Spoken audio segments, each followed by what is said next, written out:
হযরত আবু বকর নিজের কন্যার বিবাহ দিয়ে দিয়েছেন। মা আয়েশা নিজে হাদিস বর্ণনা করে বলেছেন, পৃথিবীর মানব শুনে রেখে দাও, যখন আমার রাসূলুল্লাহর সঙ্গে বিবাহ হয় আমি আয়েশা, আমার বয়স ছিল মাত্র 7 বছর। মা আয়েশা বলেছেন, আর যখন আমি রাসূলের জীবন সংসারে চলে যাই আমি আয়েশা, আমার বয়স ছিল মাত্র 9 বছর। আমার নবী পাক যখন দুনিয়ার জমিন থেকে পর্দা করে যায় আমি আয়েশা, আমার বয়স ছিল মাত্র 18 বছর। লালন 500 টাকা তার বাবার নামে করেছে দান, যে আশাউতে উদ্দেশ্যে আকাঙ্ক্ষা নিয়ে করেছে দান গোরস্থানে। আল্লাহ এই দানকে কবুল ও মঞ্জুর করুন, হায়াতকে দারাজ করে দিন, বালা মুসিবত থেকে হেফাজত করুন, আল্লাহুম্মা আমিন। একটু চটচট করে আমি ঘটনাটাকে একটু আগিয়ে দিই। মা আয়েশা বলে, দুনিয়ার মানব মাত্র নবীর জীবন সংসারে আমি 9টি বছর ছিলাম, তো নবীর সঙ্গে যে বিবাহ হয়েছে আপনার 9 বছর বয়সে। সাদেক মন্ডল 1000 টাকার দাতা জিন্দাবাদ বলেন, আরো জোরে বলেন জিন্দাবাদ। আল্লাহ সাদেক মন্ডল থেকে নিয়ে আরে অনেকেই 1000 1000 500 500 অনেকেই দান করেছে, সকলের দান কবুল ও মঞ্জুর করুন। আশরাফুল মন্ডল করেছে 500 টাকা দান, আল্লাহ গোরস্থানের জন্য দানকে আপনি কবুল ও মঞ্জুর করুন। আব্দুল মালিক মন্ডল 1000 টাকার দাতা, গোরস্থানের জন্য দানকে আল্লাহ আপনি কবুল ও মঞ্জুর করে নিয়ে আল্লাহ আব্দুল মালিকের হায়াতকে দারাজ করে দিন। এমন করে অনেকেই করেছে দান, সকলের আশা আকাঙ্ক্ষাকে আপনি পূর্ণ করুন। মফিলুস সজ্জার 1000 টাকা করেছে দান, এই দান আল্লাহ আপনি কবুল ও মঞ্জুর করে নিন। আল্লাহ বালা মুসিবত থেকে হেফাজত করুন, দুনিয়াবি আপাত বাপাত থেকে আল্লাহ আপনি হেফাজত করুন।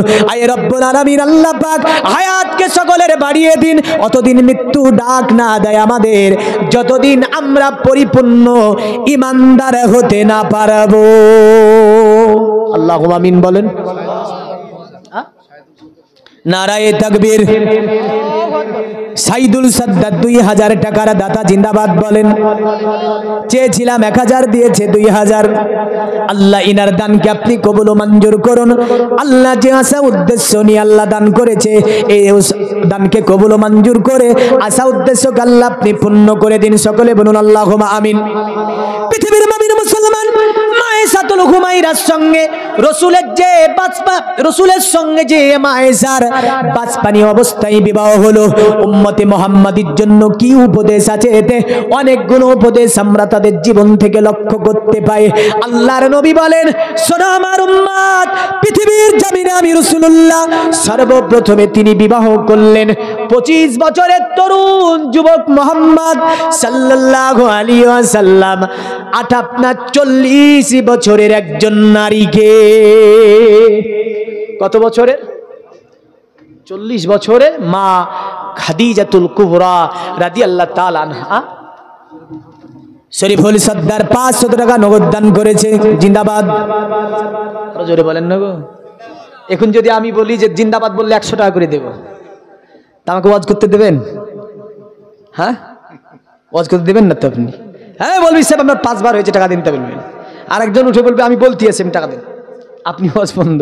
হ্যাঁ, তাহলে আমি 100 টাকা দিব বলে, আরে আচ্ছা একবার সুবহানাল্লাহ বললে 100 নয়, রাসূলুল্লাহ বলছে উহুদ পাহাড়ের চেয়েও বেশি নাকি। জানসাদ সর্দার 1000 টাকা করেছে দান গোরস্থানের জন্য। 1000ই বলেছি। আল্লাহ এই দানকে আপনি কবুল ও মঞ্জুর করুন। সকলে বলুন আল্লাহুম্মা আমিন। এবার নবী বাচপানি অবস্থায় এই মহিলাটাকে বিবাহ করলেন কেন?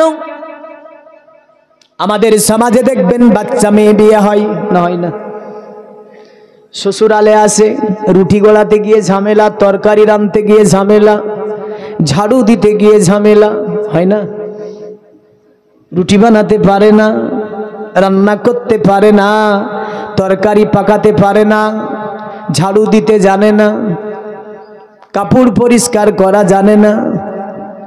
তো ও বাড়ির আপনার তার শাশুড়ি বলে তোর মা কি কিছু শিখায়নি?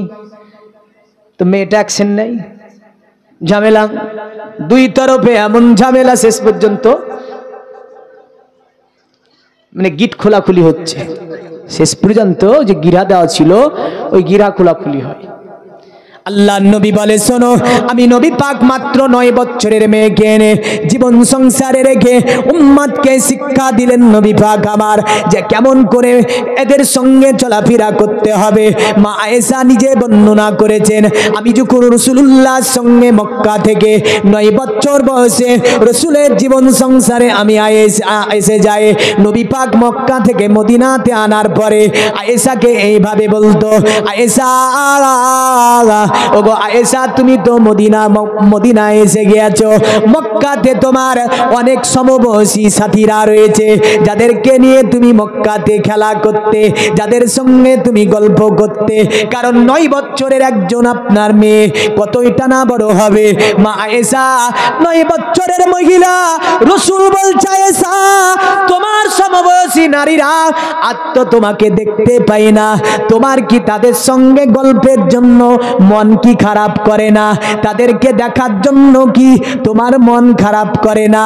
আয়েশা উত্তর দিয়েছিল রাসূলুল্লাহকে, ইয়া রাসূলুল্লাহ, যদিও মক্কা থেকে আমি মদিনায় এসে গিয়েছি, আমার সমবয়সী অনেক মহিলা রয়েছে যাদের সঙ্গে আমি খেলা করতাম, ইয়া রাসূলুল্লাহ, আমি একটা জিনিসকে দেখে আমি সবগুলোকে মক্কার কথা ভুলে গিয়েছি, মক্কার কথাকে আমি ভুলেছি, একমাত্র আপনার নুরানি চেহারাকে দেখে। জোরে বলেন সুবহানাল্লাহ। আমার নবী তবুও বলতো, আয়েশা, তুমি সত্য করে বলবে, তোমার কি মন খারাপ করে না মক্কার জন্য? কারণ কোন একজন নারী বাবার বাড়ি থেকে যখন শ্বশুরাল যাবে অবশ্যই তার মনটা খারাপ করবে, মাকে দেখার জন্য, বাবাকে দেখার জন্য, সঙ্গী সাথীদের দেখার জন্য, পাড়া প্রতিবেশীদের দেখার জন্য। আল্লাহ নবী উপদেশ দিয়েছে কেমন করে দেখেন, নবী নিজেই জিজ্ঞাসা করতো, আয়েশা, সত্যি করে বলো, তোমার কি মন খারাপ করে না? মা আয়েশা বলতো, ইয়া রাসূলুল্লাহ, একমাত্র আপনার নুরানি চেহারার দিকে তাকিয়ে আমি আয়েশা পৃথিবীর সবগুলোকে আমি আয়েশা যে ভুলে যেতে চাই এবং ভুলে গিয়েছি। তবুও আমার নবী পাক কি করতো জানেন? মদিনার আপনার 9 বছরের আনসারী মহিলাদেরকে ডাকতো, ডাকার পরে বলতো, এ আনসারী মহিলারা, আমার আয়েশা মক্কা থেকে মদিনাতে এসেছে, খেলার সাথীরা নাই, সমবয়সী নারীরা মক্কাতি থেকে গিয়েছে, আর আমি নবী তাকে মদিনাতে এনেছি, আমার আয়েশাকে নিয়ে আমার হুজুরার মধ্যে তোমরা খেলা করো। আর একটু জোরে বলেন না গো, কি উপদেশ আল্লাহর নবী দিয়েছে। আর এখন কিন্তু এই উপদেশগুলো আমরা মেনে নিতে পারি না, পেরেছি? পারিনি। মায়েশা শুধু তাই বলে নাই, মায়েশা বলতো, মায়েশা বর্ণনা করে হাদিসে পাকের মধ্যে এমন কোন দিন এসেছে নবী পাক আমার আয়েশা, অতএব আমি আয়েশা আনসারী মহিলাদেরকে ঘরের মধ্যে দিয়েছে, আমি তাদেরকে নিয়ে ঘরের মধ্যে আল্লাহ নবীর হুজরায়ে পাকের মধ্যে তাদের সঙ্গে খেলা করতেছিলাম। হঠাৎ করে রাহমাতাল লিল আলামিন আমার নূর নবী, দয়ার নবী এসে দরজার কাছে দাঁড়িয়ে আমি আয়েশা আমাকে ডাকতো, আয়েশা, এ আয়েশা, কি ব্যাপার, খেলা করছো নাকি? আমার রাসূলুল্লাহর কথা শুনে আনসারী মহিলারা ঘর থেকে যেন বাড়িয়ে তারা যেন এদিক ওদিক পালিয়ে যেত, অনেকেই কোণের মধ্যে লুকে পড়তো ঘরের। আমার নবী তাদেরকে বলতে, আনসারী মহিলারা, তোমরা আমাকে দেখে কেন ভয় করো? আমাকে দেখে কেন পালিয়ে যাও? আমি নবী তো তোমাদেরকে বলেছি আমার আয়েশা যেন কোনো কষ্ট না পায়, যেন খেলার জন্য হোক বা সহসাথীদের জন্য হোক, আয়েশা যেন কোনো দুঃখ না পায়। আল্লাহ নবী কত ভালোবেসেছেন আয়েশাকে, মায়েশা নিজে বর্ণনা করেছেন। এ পৃথিবী মুমিন মুসলমান, শুধু তাই নয়, আল্লাহ নবী আয়েশাকে ঠাট্টা করে মজাক করতো কেমন করে জানেন? আয়েশাকে বলতো, আয়েশা, তুমি আমাকে বলো কোন জিনিস নিয়ে তুমি খেলা করতে ভালোবাসো, আমি নবী পাক মদিনার বাজার থেকে সেই খেলনা তোমাকে ক্রয় করে এনে দেব, তা নিয়ে তুমি খেলা করবে, কারণ তুমি মন খারাপ করবে না। মা আয়েশা বলেছিল ইয়া রাসূলুল্লাহ আপনার জীবনে এসে আমি আয়েশা ধন্য হয়েছি, কারণ আমি আয়েশা আপনার জীবনে এসে মক্কার কোনো কথা আপনি আমাকে মনে করতে দেননি, মক্কার কোনো জিনিসে আপনি আমি যে কষ্ট পাবো এমন কষ্ট পেতে দেননি, চতুর্দিক আপনি লক্ষ্য রেখেছেন। আল্লাহ নবী শুধু তাই বলতো না গো, আয়েশাকে বলতে আয়েশা এ আয়েশা আমি যে মদিনার বাইরে বাজারের দিকে যাব আয়েশা, এ আয়েশা তুমি কোন খাবারটা খেতে ভালোবাসো একটু আমাকে বলবে, আমি মদিনার বাজার থেকে তোমাকে ওই খাবারটা ক্রয় করে এনে দেব। যার কারণে এই যে কর্মগুলি স্ত্রীর সঙ্গে সবই হচ্ছে আমার রাসূলের সুন্নাত। জোরে বলবেন না আর একটু? হ্যাঁ, আর আমাদের ঘরে যদি রুটি বানাতে যে পুড়ে যায় বুঝলেন, এই মুখ পুরি কি করিস রে তুই, বলে না ঝামেলা কি এমনি হয়? হ্যাঁ, উভয় তরফ বুঝলেন, ঠিক আছে চাঙ্গা। শেষ কথা বলে যাই, মায়েশা বর্ণনা করছেন আল্লাহ নবী একদিন আমাকে ডাক দিল, উপদেশ কি সংসারে। দেখেন এই মহিলাটাকে বিবাহ করার মধ্যে বহু উপদেশ এক এক করে যদি আপনি শুনেন তাজ্জব হয়ে যাবেন। আল্লাহ নবী ডেকে বলছে আয়েশা, এ বিবি আয়েশা শোনো। মা আয়েশা বেরিয়ে আসলেন, নবী পাক আমার তাকে একটি তরকারি দিল। আল্লাহ নবী বলছে আয়েশা, এ বিবি আয়েশা এটি তুমি সুন্দর করে রান্না করো। আল্লাহ নবীর স্ত্রী মা আয়েশা ওই তরকারিটা নিয়ে তিনি কাটতে বসেছেন। আল্লাহ নবী বলছে আয়েশা এমন করে তরকারি কাটতে হয় না, দাও আমি তোমাকে তরকারি কাটা শিখিয়ে দিই। আর একটু জোরে বলবেন না? হ্যাঁ, মানে লাউ ওই যে কদু না, তো মা আয়েশা কদু কাটতে কেমন করে কাটতে হবে মা আয়েশা কাটছেন, কিন্তু নবী পাক বলছে আয়েশা এই করে কাটতে হয় না, দাও আমি তোমাকে কদুটা কাদা লাউটা কেমন করে কাটে আমি তোমাকে শিখিয়ে দিই। আল্লাহ নবী নিলেন, সুন্দর করে কেটে কেটে আয়েশাকে বলছে আয়েশা এমন করে কদুগুলোকে কাটতে হয়, এমন করে কাটতে হয়। আল্লাহ নবী এই বলে শিখিয়ে দিলেন। অতঃপর আল্লাহ নবী বলছে আয়েশা এগুলোকে রান্না করো। মা আয়েশা সেগুলোকে রান্নাতে বসিয়েছেন, রান্না করেছেন বুঝলেন। মা আয়েশার একটা দিক ছিল যে আমি রাসূলুল্লাহর আগে একটু তরকারিও আমার মুখ অতএব আমি দেখবো না। মা আয়েশা সেই দিন কিন্তু এই তরকারি একটু আপনার চেখেও দেখেননি কি অবস্থায়। আল্লাহ নবী এসেছে বাড়িতে, আমার নবী বলছে আয়েশা খাবার তৈরি হয়েছে। নবীকে বলছে হ্যাঁ ইয়া রাসূলুল্লাহ। আমার নবী বলছে আয়েশা নিয়ে এসো।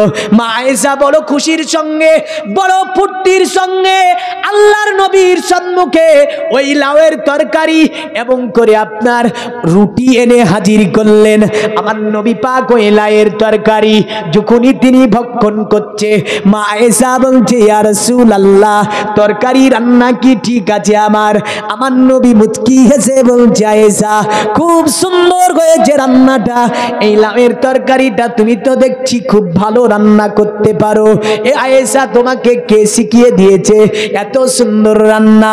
আমি নবী পাক খেতে বড় সুন্দর লাগে। আয়েশার একটু কি দেওয়া যাবে না? মা আয়েশা বলছে কেন দেওয়া যাবে না?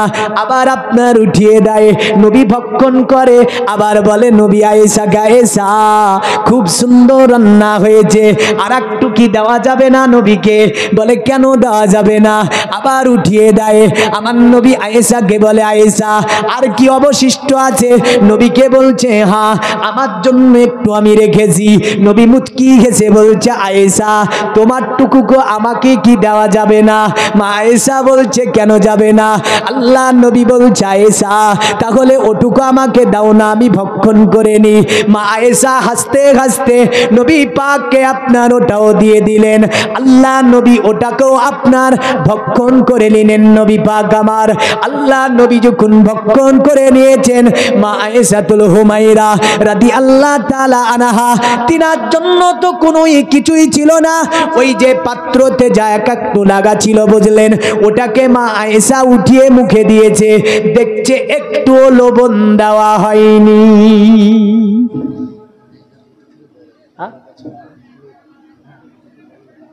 একটু লবণ দেওয়া হয়নি। তাহলে এই লবণ না দিলে পিটবে না গো আমাদেরকে? আমরা পিটবো না? যাই মেয়েদের কাছে গিয়েছে কমিটির লোকেরা, যাতে না পিটে সেই ব্যবস্থা করে যাব। আপনারাও নিজের জন্য গোস্থানের জন্য যেটা পারবেন দান করবেন। কমিটির ছেলেরা ইনশাল্লাহ গিয়েছে, আপনারা যতটা পারবেন দানের হাত বাড়িয়ে দেবেন। কারণ আল্লাহর নবীর জামানাতে ছেলেরা যেমন দান করেছে মেয়েরাও তেমন দান করেছে।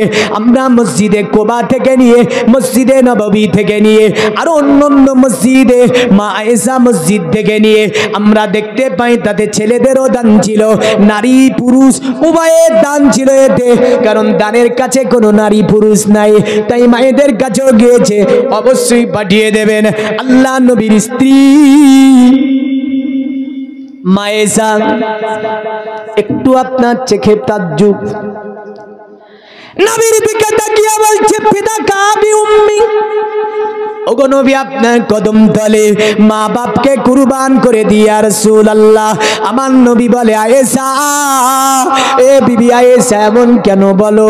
মায়েশার চোখে টস টস করে পানি এসে গিয়েছে, বলে নবী গো আপনার চরিত্রে আমি আয়েশা মুগ্ধ হয়েছি। আমি যে তরকারিতে লবণ দিইনি এটা কেন আপনি বললেন না? আল্লাহর নবী তখন মুচকি হেসে বলছে আয়েশা, যদি আমি বলে দিতাম হয়তো তুমি কষ্ট পেতে, যার কারণে আমি নবী তোমাকে কষ্ট দিতে চাই না। সুবহানাল্লাহ বলবেন না? হ্যাঁ, আর আমরা হলে কি করব? হ্যাঁ, এমন ভাষা বলবে না দেখা যাচ্ছে তরকারিটাকে উঠে পাক দিয়ে দেবে ফেলে। এ কি চরিত্র গো? এ কি আদর্শ? হ্যাঁ, এই সংসারে কি রহমত আসবে নাকি এই সংসারে স্বামী স্ত্রীর মহব্বত হবে? যে সংসারে স্বামী স্ত্রীর মধ্যে মহব্বত নেই ওই সংসারে অর্ধেক জাহান্নাম বিরাজ করে। কি করে? রসুল বলেছে যার স্বামী স্ত্রীর মধ্যে যার মহব্বত তৈরি হয়নি ও যেন পৃথিবীতেই জাহান্নাম খাটছে, জাহান্নাম চলছে ওর জন্য। স্বামী স্ত্রীর মহব্বত এক ধরনের জান্নাত, জোরে বলেন সুবহানাল্লাহ। স্বামী স্ত্রীর মহব্বত এটা হচ্ছে এক ধরনের জান্নাত। তাহলে শুধু একদিক দেখলে তো হবে না, রসুল স্বামীকে কতদূর উপদেশ দিয়ে যাচ্ছে দেখেন। আল্লাহর নবীর স্ত্রী বলছে ইয়া রাসূলুল্লাহ, আমি আয়েশা আপনার কথা কোনোদিন আমি নারাজ হইনি, আপনার কথাই কোনোদিন আমি বেজার হইনি।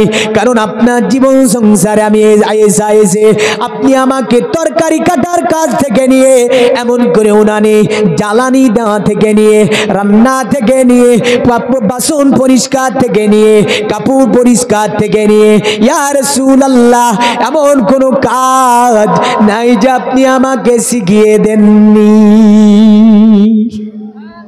रहमतेर नबी दयार नबी रहमतेर भांडार नबी केमन नबी छिलेन देखें अल्लाह नबी आयेशा के बोलछे ए आयेशा ए आमार स्त्री आयेशा शोनो आमी नबी पाक तोमाके मक्का थेके मदिनाते এনেছি 9 বছর বয়সে আপনি ভাববেন এটা হয়তো তাদের জীবন সংসার না এটা উম্মতে মুহাম্মাদির জন্য শরীয়ত তৈরি করছে উম্মতে মুহাম্মাদির জন্য আপনার উপদেশ দিয়ে যাচ্ছে এই উম্মতে মুহাম্মাদি তোমাদেরকে আমি দেখিয়ে দিলাম স্বামী স্ত্রী মোহাব্বত কেমন করে করতে হয় স্বামী স্ত্রী চলাফেরা কেমন করে করতে হয় স্বামী স্ত্রী ঘর সংসার কেমন করে করতে হয় আমি আল্লাহর নবী প্র্যাকটিক্যাল করে তোমাদেরকে দেখিয়ে দিয়েছি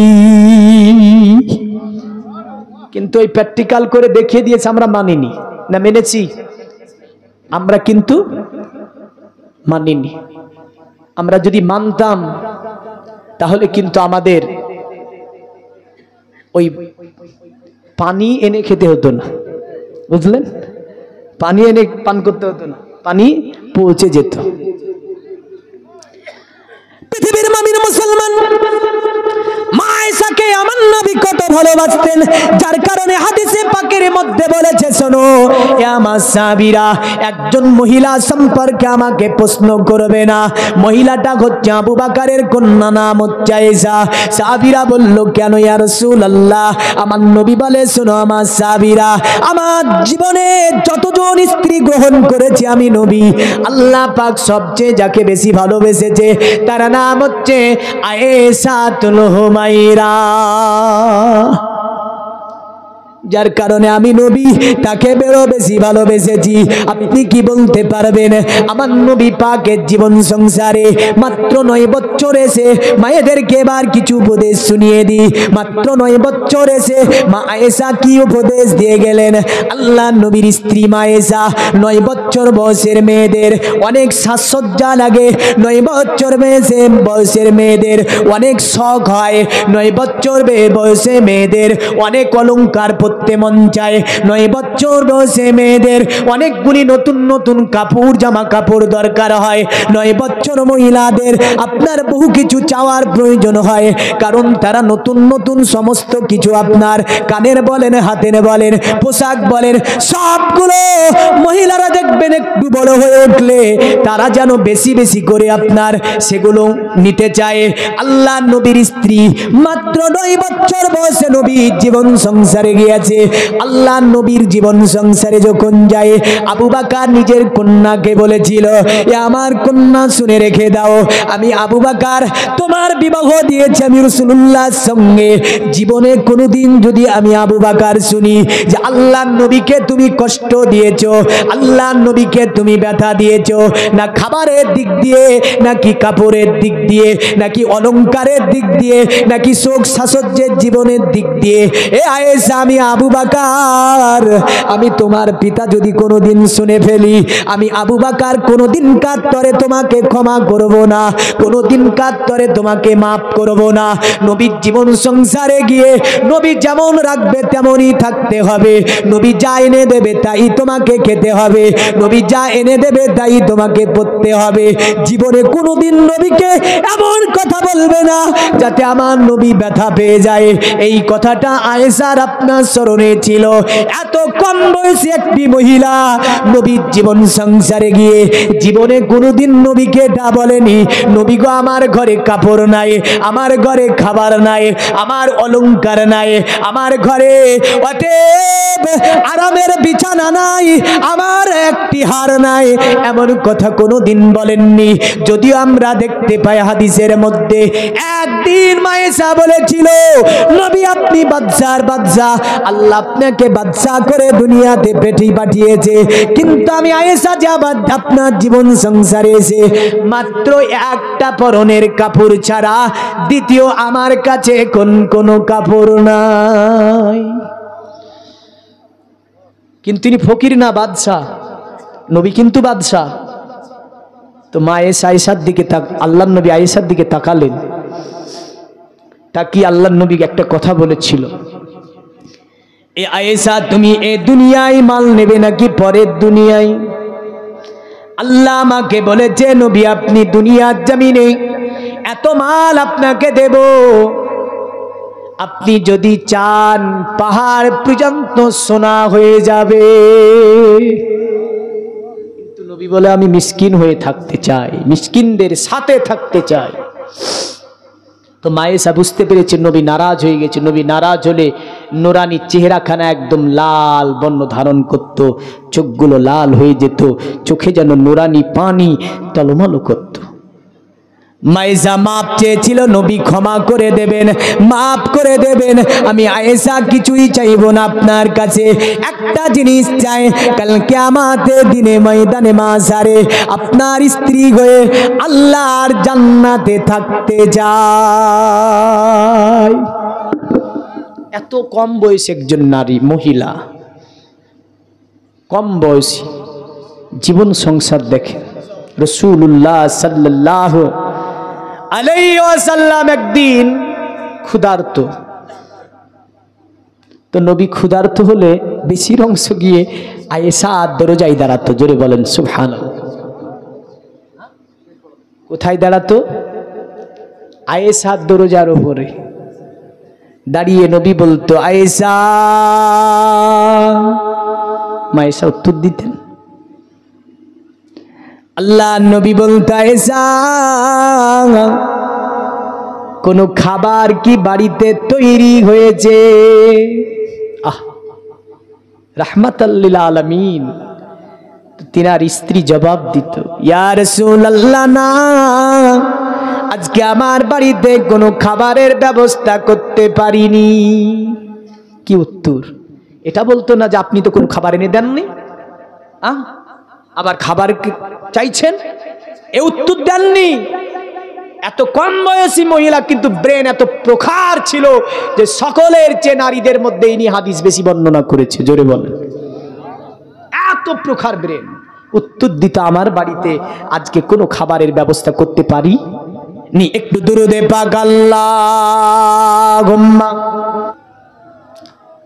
আরে আরো বেরি নাই নাই মিশরে, ইরাক ইরান নাই নাই ভারতে, সারা আসমান জমিনে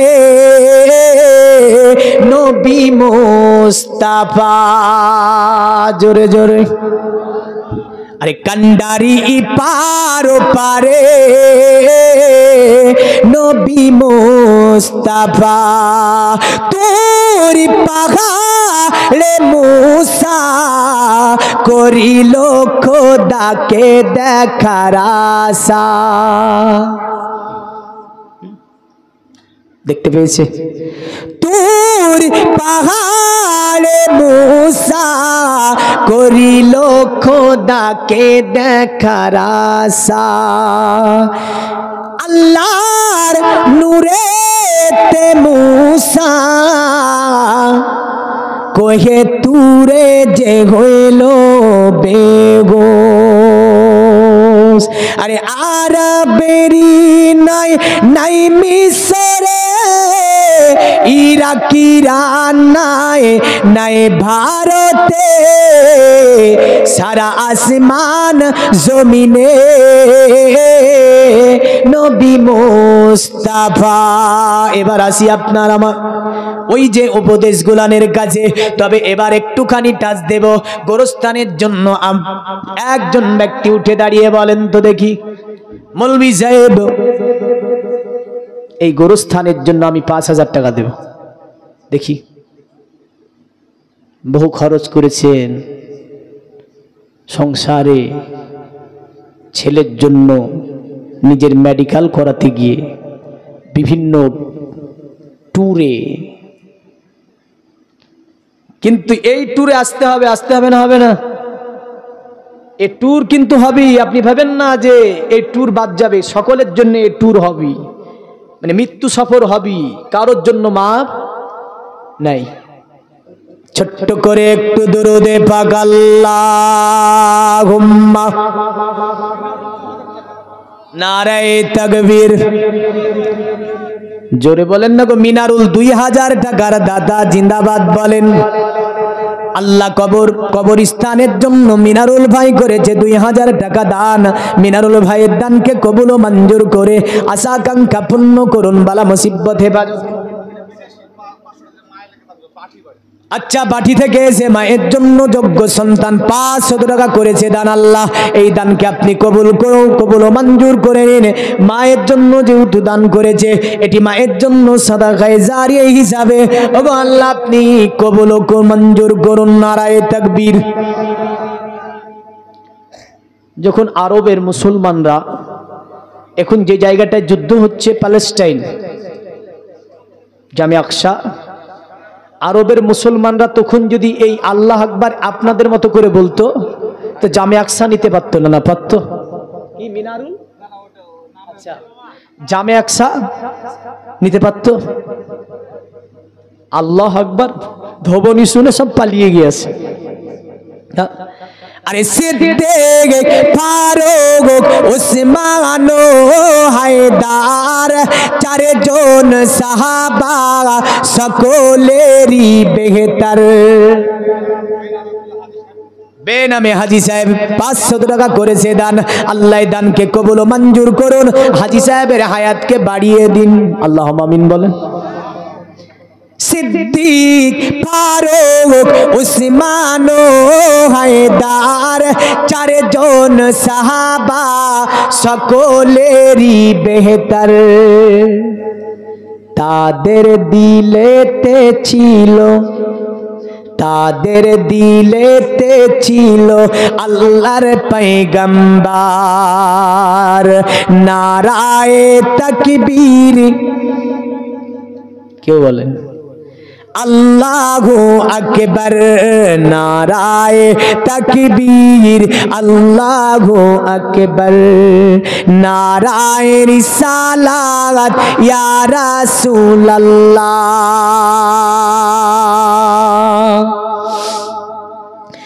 দেখা দাও ও গো নবীজি, তোমারি দিদারে আশাই মোরা আছি না নাই?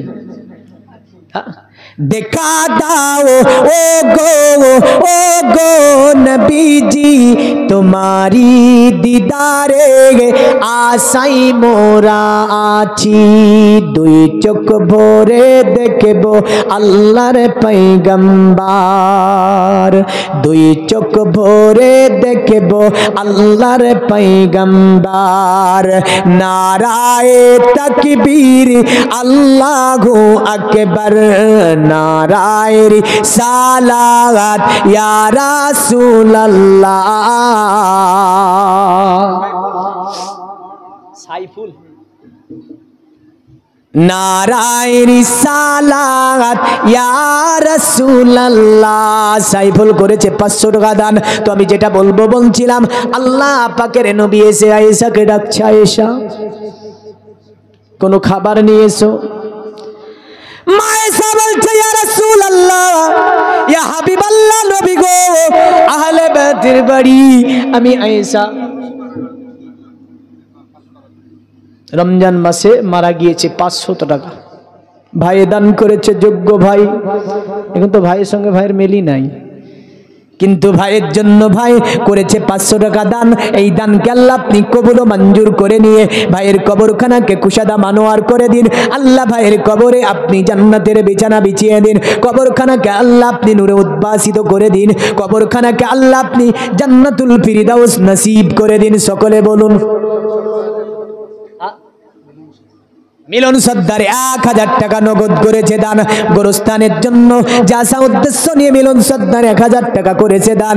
উদ্দেশ্য পূর্ণ করে দিন। আল্লাহ বালা মুসিবত থেকে হেফাজত করুন, ব্যবসা বাণিজ্যে বরকত দিন। আত্মীয় স্বজন যারা অন্ধকার করে সকলের কবরগুলোকে কুশাদা মানোয়ার করে আল্লাহ আপনি সকলকে জান্নাতি হিসাবে কবুল ও মঞ্জুর করে নিন। সকলে বলুন আল্লাহুম্মা আমিন। পৃথিবীর মুমিন মুসলমান, দিন দুনিয়ার বাদশার ঘর কেমন ছিল? দিন দুনিয়ার বাদশা যার ঘরে আপনার কোনোদিন কাত্তারে অবাসার কথা নয়, অন্টন আসার কথা নয়, যার আপনার কবজার মধ্যে পুরা আরবের, যিনি আপনার পুরা আরব তো আরব মুসলিম যিনি রাষ্ট্র সর্বপ্রথম কায়েম করেছিলেন তিনি ছিলেন মুহাম্মদুর রাসূলুল্লাহ।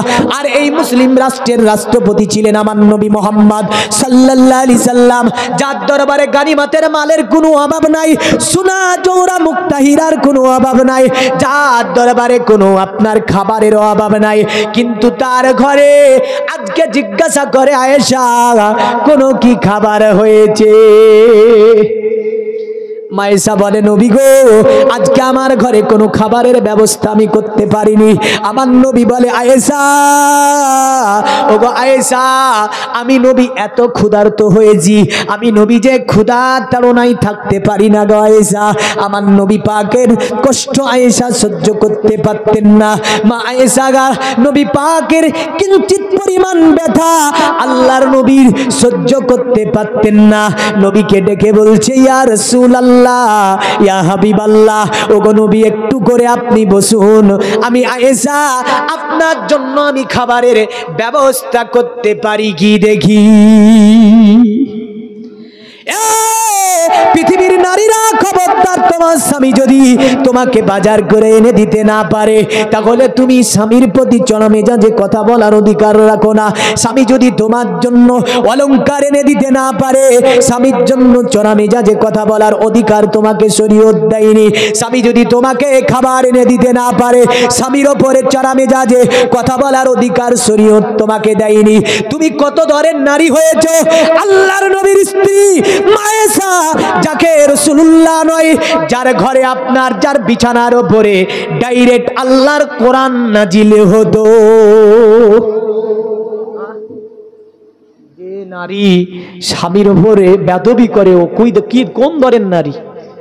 কিন্তু মায়েশার দর, মায়েশার সম্মান দেখবে যে মায়েশা নিজে বর্ণনা করেছেন আমার রাসূল যখন আমার বিছানাতে আরাম করত তা আল্লাহর কোরআন নিয়ে ডাইরেক্ট জিবরিল ওই বিছানাতে এসে যেত। জোরে বলেন, এ ছিল সম্মান আয়েশার। এখনো এত সম্মানীয় একজন মহিলা যে মহিলা রাসূলুল্লাহ সাল্লাল্লাহু আলাইহি ওয়াসাল্লামকে খাবারের জন্য এ কথা কোনোদিন বলেন না যে আপনি আমাকে বিয়ে করেছেন, খাবার কেন দেবেন না? হ্যাঁ, আর আমাদের যদি একদিন কিছু কম হয়ে যায় গো, বুঝলে, হ্যাঁ, তো যা আছে সব এক কথাতে শেষ করবে। তোমার জীবন সংসার সে জীবনে কোনোদিন সুখী পাইনি, একদিনের কথাতে। আল্লাহ নবী বলেছে যে মেয়েরা সমস্ত দিনের যে শুকরিয়াগুলি এমন একদিন লা শুকরিয়া করে যে সব নষ্ট করে ফেলে। কারণ স্বামী তাকে এটা এনে দিয়েছে, সব এনে দেবে, কিন্তু একটা দিন যদি একটা জিনিস কম হয়েছে সকলকে বলছে না, কিছু কিছু, এরা সকলে ধরে নিলে হবে না। হ্যাঁ, কিছু কিছু আছে তো বলবে যে তোমার জীবনে এসে জীবনে কোনোদিন সুখই পাইনি, অথচ ওর স্বামী অনেক সুখ দিল তাকে, অনেক অলংকার দিল তাকে, তার সুখ সাজের জন্য নিজের দেশ, বাপ মা সন্তান সব ছেড়ে দিল। কেরল, মুম্বাই, চিন্না, গুজরাট, আরব, বিভিন্ন জায়গায় যায় না, কার জন্য? স্ত্রীর জন্য, ছেলের জন্য, মেয়ের জন্য, তাদেরকে সুখী রাখবে। এই কারণে ছেলেটা চলে যায় কোথায় কোথায়। যার কারণে রাসূলুল্লাহ বলেছেন পৃথিবীর জমিনে আল্লাহ ছাড়া যদি অন্য কাউকে সিজদা করার হুকুম হতো, আমি নবী সর্বপ্রথমে নারীদেরকে স্বামীকে সিজদা করতে বলতাম। কিন্তু আল্লাহ ছাড়া তো কাউকে সিজদা করা যাবে? রাসূল বলছে স্বামীদেরকে সিজদা করতে বলতাম। এই বলে আপনারা মনে করেন না যে স্বামীদেরকে সিজদা করতে বলতাম বলে ওদেরকে আবার সবসময় পা দিয়ে লাথেন না, বুঝলেন তো? যে তোকে সিজদা করতে বলে যে পা দিয়ে লাথিয়ে আল্লাহ নবী বলেছেন খবরদার, স্বামীকে উপদেশ দিচ্ছি, তারপরে ওই ঘটনাটা শেষ করব।